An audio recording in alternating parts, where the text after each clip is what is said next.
Hello friends, this is Dr. Vanchana Singh Parihar, PCS officer MPPSC 2013 batch. आज मैं यहाँ पर आपके पास MPPSC 2019 की मुख्य परीक्षा की तैयारी किस प्रकार से की जाए इसके बारे में चर्चा करने आई हूँ। वर्तमान की जो परिस्थितियाँ हैं, आप सभी प्रतिभागी घर पे बैठे हुए हैं और बहुत ज़रूरी है देश हित में, स्वहित में हम सब सुरक्षित रहें, घर पर रहें और शासन प्रशासन का सहयोग करते हुए अपने और अपने परिवार का ख्याल रखें।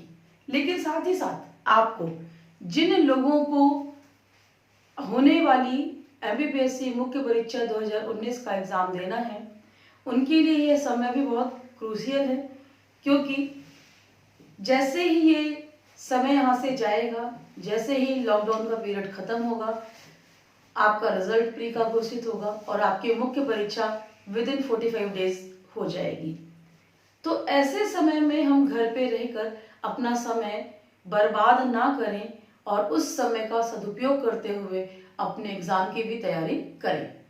आपको भविष्य की शुभकामनाओं के साथ आज मैं यहाँ पर स्टार्ट कर रही हूँ कि MPPSC 2019 मुख्य परीक्षा के लिए किस प्रकार से हमारी रणनीति होना चाहिए।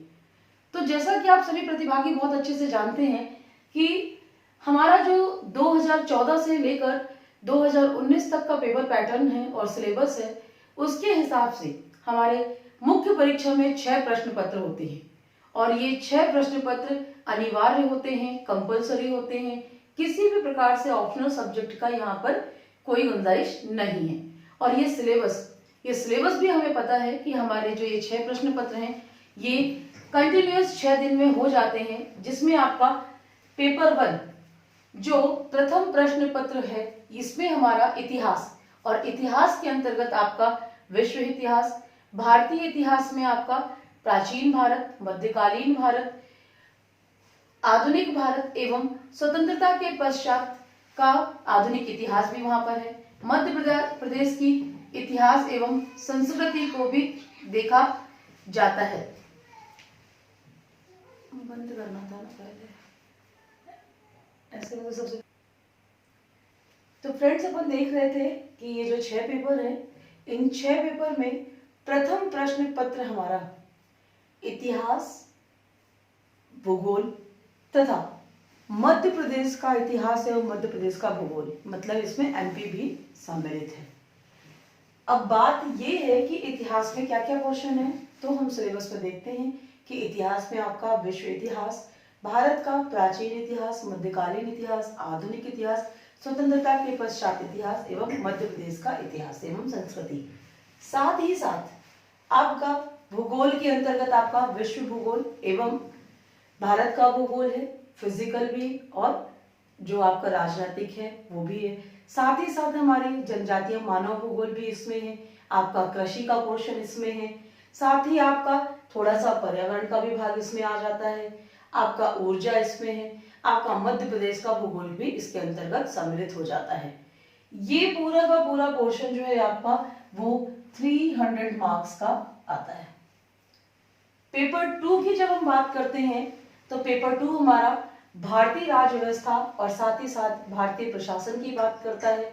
यहाँ पर आपका जो सामाजिक विधान है, सामाजिक मुद्दे, जिसके अंतर्गत हम देखते हैं कि आपका स्वास्थ्य है, शिक्षा है, कल्याणकारी कार्यक्रम है एवं अंतरराष्ट्रीय संगठन आते हैं।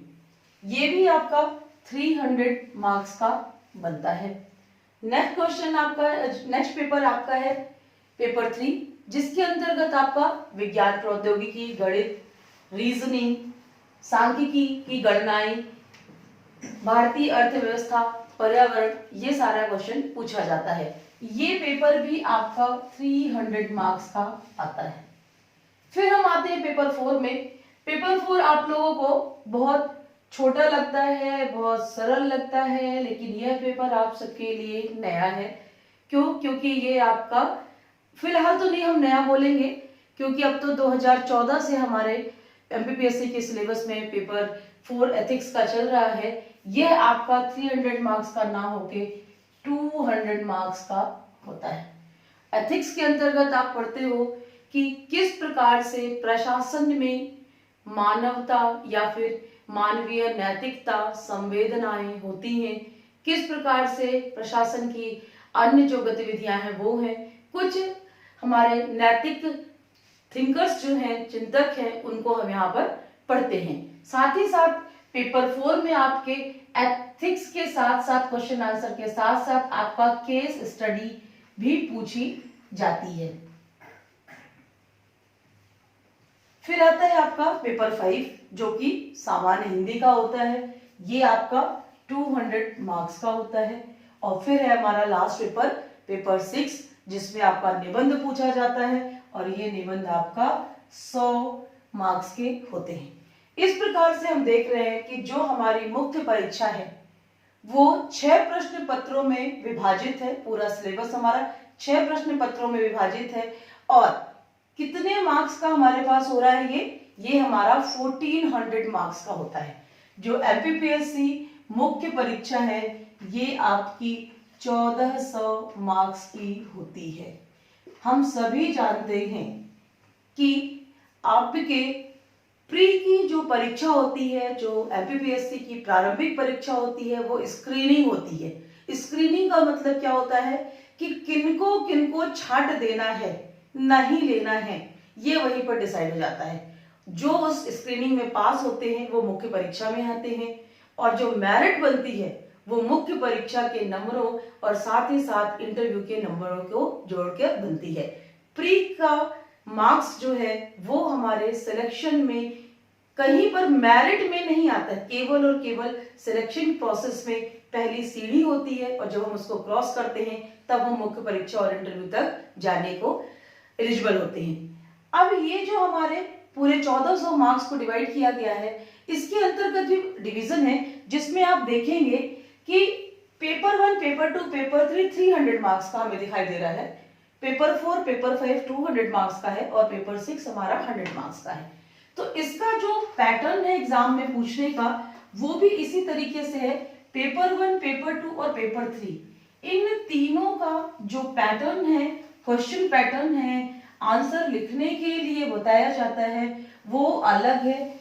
आपका एथिक्स में पेपर 4 में अलग है, हिंदी का अलग है। तो हम सबसे पहले देखते हैं जो एक ही जैसा है पेपर 1, पेपर 2 और पेपर 3 का। इन तीनों ही पेपर को 2 खंडों में बांटा जाता है।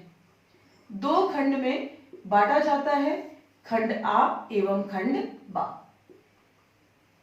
ये खंड आ आपका 150 मार्क्स का होता है और खंड बा भी आपका 150 मार्क्स का होता है। इस प्रकार से एक पेपर आपका 300 मार्क्स का हो जाता है।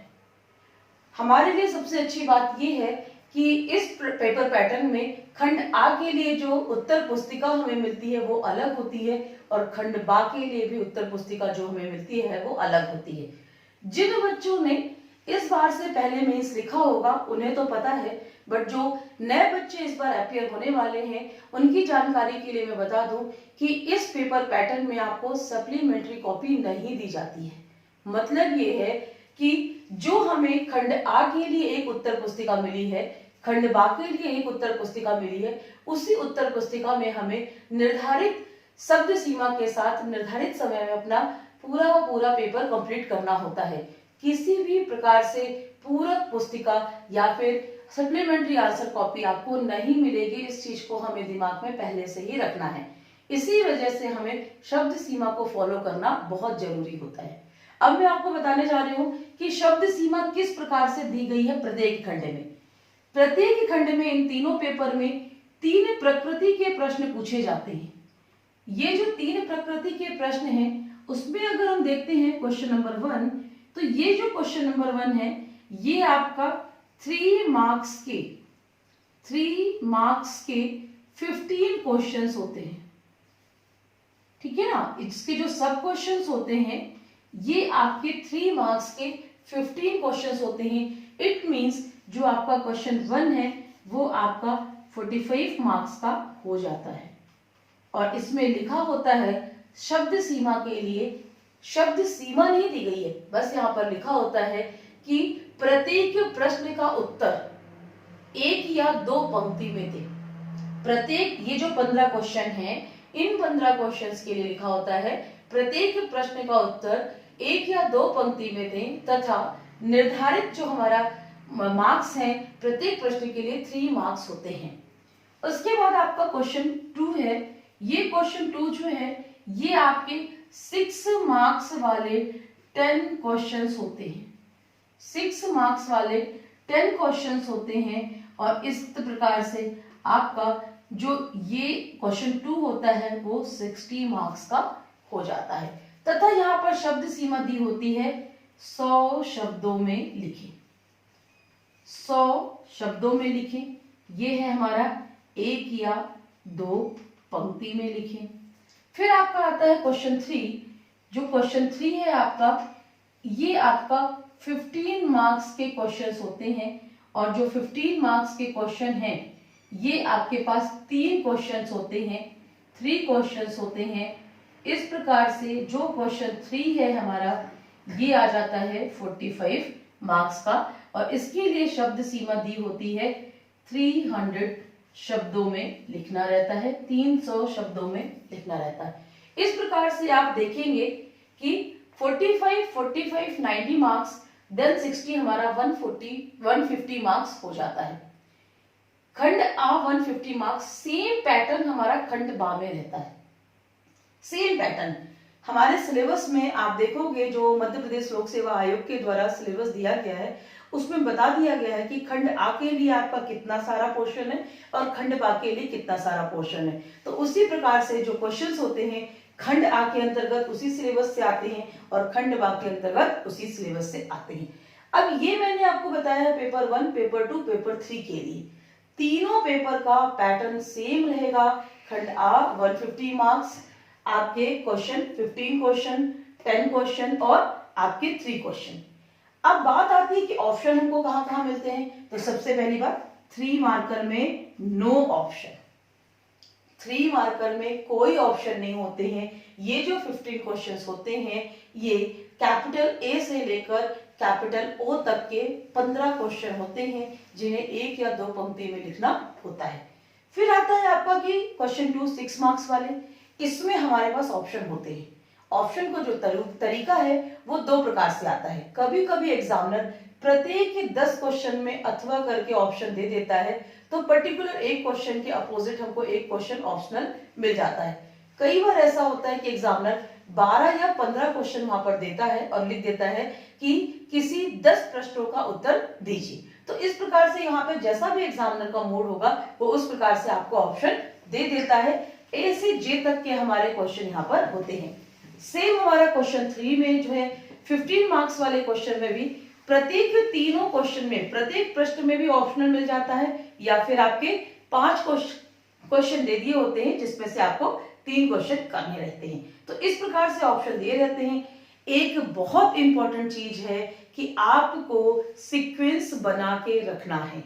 मेंस में हमारा जो क्वेश्चन है वो आपका यदि 1A है तो पहले 1A ही लिखा जाएगा, देन 1B लिखा जाएगा, 1C लिखा जाएगा। इस प्रकार से हमको सीरियल बना के ही लिखाना पड़ता है। नोट पड़ा भी होता है उत्तर पुस्तिका में, क्रमानुसार उत्तर लिखें। तो आपको ये चीज बहुत ध्यान रखना है कि ये हमारा जो भी क्रम हमारे क्वेश्चंस का है उन्हीं क्रम में हमें उत्तर पुस्तिका में आंसर लिखने होते हैं। अब चलिए अपन बात करते हैं टाइम मैनेजमेंट की।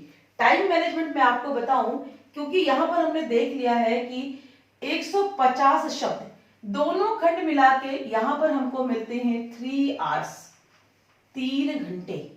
और 3 घंटे का जो हमारा प्रश्न पत्र है 300 मार्क्स का है और इस 300 मार्क्स को अलग अलग इन्होंने 150 में डिवाइड किया हुआ है। तो अब अपन देखते हैं कि हमें कितने क्वेश्चन करने हैं, मतलब कितने शब्द हमें लिखने हैं और उतने जो शब्द हमें लिखने हैं वो हमें 3 घंटे में ही पूरे करने हैं। ठीक है ना।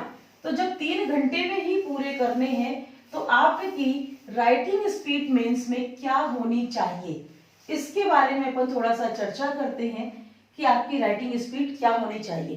क्योंकि मेंस आपका टोटली टाइम मैनेजमेंट होता है। अगर आपने मेंस में टाइम मैनेजमेंट करते हुए पूरा प्रश्न पत्र हल कर लिया है, आपके प्रत्येक प्रश्न का उत्तर आपकी उत्तर पुस्तिका में है, तो ये मान के चलिए कि आपके सिलेक्शन की संभावना बढ़ जाती है। ठीक है ना। अब अपन यहाँ पर देखते हैं कि हमने खंड आ में कितने क्वेश्चन किए हैं। खंड आ में हमने देखा कि ये जो पहला क्वेश्चन था, इसमें हमारे 15 क्वेश्चन थे जो कि 3 मार्क्स के थे।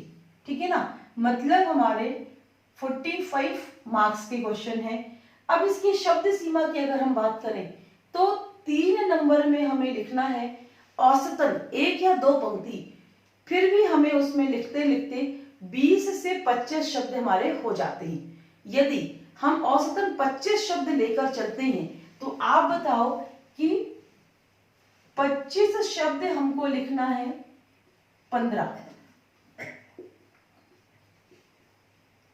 क्वेश्चंस में, तो हमारा कितना होता है यहां पर, ये आपका हो जाता है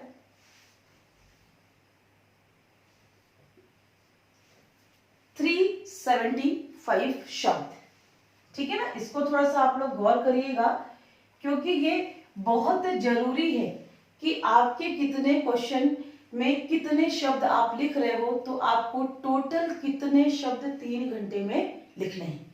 ठीक है ना, ये हमने देखा कि यदि हम औसतन, यहां पर हम बता रहे हैं कि इन 15 क्वेश्चन में औसतन यदि हम शब्द लिख रहे हैं 25, तो 15 क्वेश्चन में 25 शब्द अगर हम लिख रहे हैं तो हमारा ये 45 मार्क्स जो है वो 375 शब्द हमें लिखने हैं। दूसरे क्वेश्चन में हम आते हैं जहां पर नंबर ऑफ क्वेश्चन आपके कितने हैं 10, और उसमें जो नंबर है आपके वो 6 हैं, मतलब ये आपका 60 मार्क्स। ठीक है, और ये आपके 100 शब्द लिखना है एक क्वेश्चन में, और हमारे कितने क्वेश्चन हैं 10, मतलब हमारे पास 1000 शब्द लिखने हैं।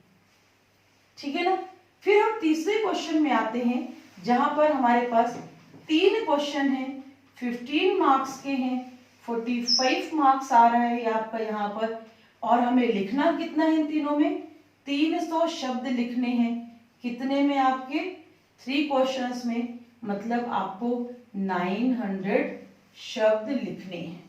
ठीक है, अब इनको जब हम ऐड करते हैं तो आप मुझे बताइए कि खंड आ में आपको कितने, तो मैं बता रही थी कि खंड आ में हमें कितने शब्द लिखने हैं, अब हम ये देख रहे हैं, और उसके लिए हमारी लिखने की स्पीड क्या होनी चाहिए। तो आप देखिए 375 प्लस 1000 प्लस 900 शब्द, ये आपका कितने आ रहे हैं 2275 शब्द। समझ रहे ना, 2275 शब्द आपको लिखने हैं 1.5 घंटे में। सेम आपके खंड बा में आ जाएंगे। खंड बा में तो जब दोनों खंड आ प्लस खंड बा हम करते हैं तो आपका टोटल कितना हो जा रहा है शब्द, आपके शब्द हो रहे हैं, आप ऐड करिए इसको, ये आपका हो जाता है 0, 4550 शब्द। मतलब हमें 3 घंटे में, जो 3 घंटा हमें दिया हुआ है, 3 घंटे का मतलब होता है 180 मिनट्स। 180 मिनट्स में हमें कितने लिखने हैं 4450 शब्द। हम इसको सीधे सीधे बढ़ा देते हैं, 45 था, सॉरी ये था आपका 4550। तो चलिए हम औसतन कर देते हैं, क्योंकि कहीं पर आपका क्या होगा, कुछ ज्यादा लिख जाएगा, कहीं पर आपका कुछ कम लिख जाएगा। तो हम एक सीधा सीधा बताते हैं कि औसत हमको 180 मिनट्स में 4500 शब्द लिखने हैं। अब जब 180 मिनट्स ही हमको टोटल मिले हैं, तो आपको ये भी पता है ना कि आप क्वेश्चन पेपर पढ़ोगे, पढ़ोगे भी, क्वेश्चन पढ़ोगे, क्वेश्चन को समझोगे और उसके बाद दिमाग में कुछ फ्रेम करोगे कि हमें क्या लिखना है, तब तो आप जाके लिखोगे। तो हम इस 180 मिनट्स में प्रत्येक खंड के लिए 10 मिनट अलग कर देते हैं। यदि हम प्रत्येक खंड के लिए 10 मिनट अलग कर देते हैं तो हमारा दोनों खंड को मिला के हमारे पास 20 मिनट्स हम यदि माइनस करते हैं तो हमारे पास बचता है 160 मिनट्स। और 160 मिनट्स में हमें 4500 वर्ड्स यदि लिखने हैं तो आप बताइए कि आपकी राइटिंग स्पीड क्या होनी चाहिए। 1 मिनट में आपको 4500 अपॉन 160 वर्ड्स लिखने हैं अगर आपको, तो यहां पर आपका 28 वर्ड्स, मतलब आपकी जो राइटिंग स्पीड है मीन्स में वो क्या होनी चाहिए, 28 से 30 शब्द प्रति मिनट। समझ रहे हैं आप लोग कि यदि हमें इस प्रकार से पूरा सॉल्व करना है तो हमें पूरा का पूरा पेपर कंप्लीट करने के लिए हमारी जो राइटिंग स्पीड है वो 28 से 30 शब्द प्रति मिनट होगी। इस स्पीड से हम लिखेंगे तब तो हम अपना क्वेश्चन पेपर अच्छे से सॉल्व कर पाएंगे। अब हमारी बात आती है कि हमें 3 बार ये चीज आप लोगों को समझ में आ रही होगी, और ये एक बार अगर समझ में आ गई है तो फिर ये समझ लीजिए कि हमको अपनी स्पीड ऐसे ही मेंटेन करनी है। और जब हम इस तरह से मेंटेन करेंगे तो जो सबसे बड़ी समस्या होती है पेपर छूटने की कि हम अपना आंसर पूरा लिख ही नहीं पा रहे हैं, हमारे 2 15 मार्कर छूट गए, हमारे ये छूट गया, हमारा वो छूट गया, खंड आ में ही हमारा 2 घंटा चला गया था, तो जब हम खंड बा में पहुंच रहे हैं तो 1 घंटे का समय मिल रहा है, तो हमारे 15 मार्कर पूरे तीनों छूट रहे हैं, 45 मार्क्स का तो हम पेपर ही छोड़ के चले जाए। इतना बड़ा अगर हम पेपर छोड़ के आएंगे तो हमारी पॉसिबिलिटी बहुत कम हो जाती है। तो ये चीज आपको अभी से मेंटेन करना है कि 28 से 30 शब्द प्रति मिनट की हमारी स्पीड होनी चाहिए, ठीक है ना। अब बताइए कि जो बात आती है कि हमें यदि 28 से 30 शब्द प्रति मिनट लिखना है तो हमें 3 मार्कर क्वेश्चन को कितने मिनट या कितने सेकंड्स में पूरा कर लेना चाहिए, या फिर आपका जो 300 शब्द वाले हैं, 100 शब्द वाले हैं, उन प्रश्नों का उत्तर लिखने के लिए हमें कितना समय चाहिए होता है। तो आप यहीं से देख लो कि 30 शब्द प्रति मिनट है तो आपको 100 शब्द लिखने के लिए कितने मिनट चाहिए। आपको चाहिए 100 शब्द लिखने के लिए 3 मिनट। वैसे तो देखिए मैं अपने हिसाब से बताऊं तो 3 मिनट आप और 30 सेकंड ही आपको मिलने चाहिए, ठीक है ना, और भी कम मिलने चाहिए, 3 मिनट लेके चलो। लेकिन फिर भी अपन सीधी सी बात करते हैं कि 3 मिनट्स और 30 सेकंड्स, मतलब आपको 3.5 मिनट में 6 मार्क्स का क्वेश्चन कंप्लीट कर लेना है।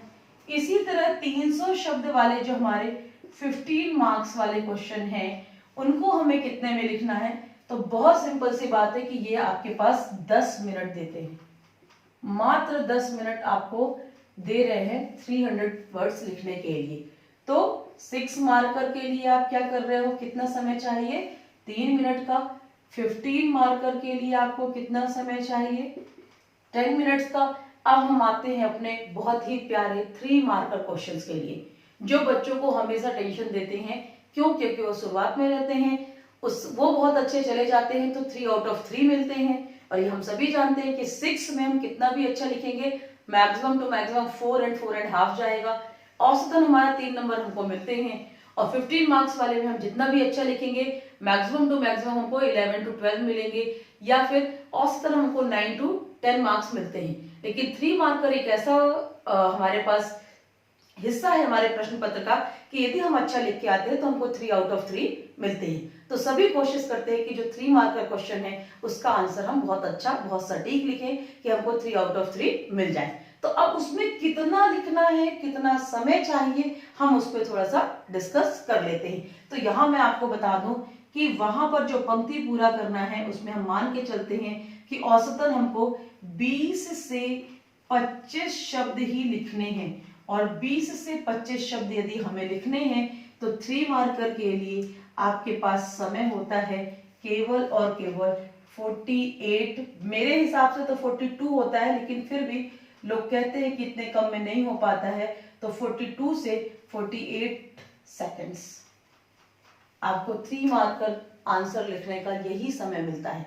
जबकि स्टूडेंट से ये बहुत बड़ी गलती हो जाती है कि वो 3 मार्क्स में 2-2 मिनट दे देते हैं, एक एक 1.5 मिनट वो 3 मार्क्स का आंसर लिखने में देते हैं। इसकी वजह से उनके आगामी क्वेश्चंस जो होते हैं वो या तो क्वालिटी कम हो जाती है, शब्द कम हो जाते हैं, या फिर लास्ट में उनका क्वेश्चन पेपर छूट जाता है।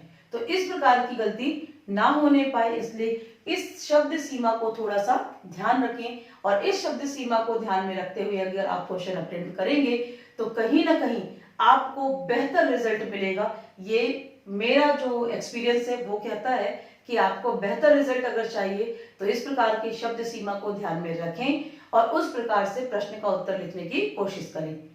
एक चीज मैं और आपसे डिस्कस करना चाहूंगी कि हम सभी जब विद्यार्थी रहते हैं, मतलब मैं भी जब विद्यार्थी थी तब के लिए भी मैं आपको बता दूं कि हम सभी जब विद्यार्थी रहते हैं तो हम बड़ा सोचते हैं कि नहीं हमसे बहुत अच्छा बनता है, हमको तो सब आने लगा है और हमको बाकी चीजों का मतलब नहीं है। लेकिन उसमें एक छोटी सी चीज है सिखाने वाली, जरूरी भी नहीं है कि सिखाने वाली हो सकता है आप लोगों से बनती हो। चूंकि मेरे गुरुजी ने मुझे सिखाई थी तो मुझे लग रहा है कि मेंस लिखते समय आप लोगों को भी मैं बता दूं कि क्या होना चाहिए। वो होती है आपकी ये जो पेन पकड़ते हैं ना हम, पेन पकड़ने की स्टाइल। पेन पकड़ने की स्टाइल भी बहुत इंपॉर्टेंट होती है, जिससे आपकी स्पीड भी बनती है, साथ ही साथ में आपके जो ये लिखते लिखते 6 दिन लगातार हम पेपर लिखते हैं, इतना सारा लिखते हैं, तो 2 या 3 पेपर देने के बाद हमारे जो हाथ होता है वो हिलता नहीं है, बड़ा मुश्किल पड़ता है चौथा पेपर लिखते समय, जिसकी स्पीड बहुत ज्यादा बढ़ाने की कोशिश में वो बहुत गड़ा गड़ा के लिखते हैं। आप देखते होंगे कि बहुत सारे स्टूडेंट्स लिखते हैं तो नॉर्मली ऐसे इस प्रकार से ये जो श्लोक बन रहा है इस तरह से बनाते हैं वो, और बिल्कुल गड़ा के लिखते हैं कि बिल्कुल पता नहीं पेन कैसे भागा जा रहा है। तो मेरा ये रिक्वेस्ट है और एक सजेशन भी है, यदि आप कोशिश कर सकते हैं, आपके पास समय है, तो कोशिश करिए कि जो पेन पकड़ा जाता है पेन इस श्लोक में पकड़ा जाए, इस श्लोक में पकड़ा जाएगा पेन, और बहुत लाइटली पकड़ा जाएगा। शुरुआती दौर में राइटिंग खराब जरूर होगी, लेकिन जब आपकी प्रैक्टिस हो जाएगी तो राइटिंग भी अच्छी आने लगेगी। तो क्या होगा कि आपकी ये जो नस होती है, ये आप देख रहे होंगे कि जब आप लोग अपने हाथ को करोगे तो आप देखोगे कि ये नस आपकी जुड़ी हुई होती है, और हम इतनी तेज से जब पेन पकड़ते हैं और उससे बाद लिखते हैं तो आपका हाथ बहुत पेन होने लगता है।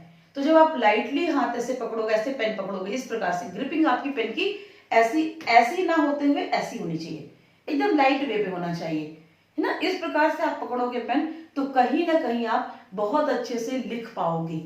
तो अभी इतने के साथ ही मैं बंद कर रही हूं, और उसके बाद अभी हम आएंगे थोड़ी देर से, जिसमें मैं आपको बताऊंगी कि 3 मार्क्स के क्वेश्चंस को कम शब्दों में ज्यादा अच्छा कैसे लिखा जा सकता है। Thank you, with best wishes.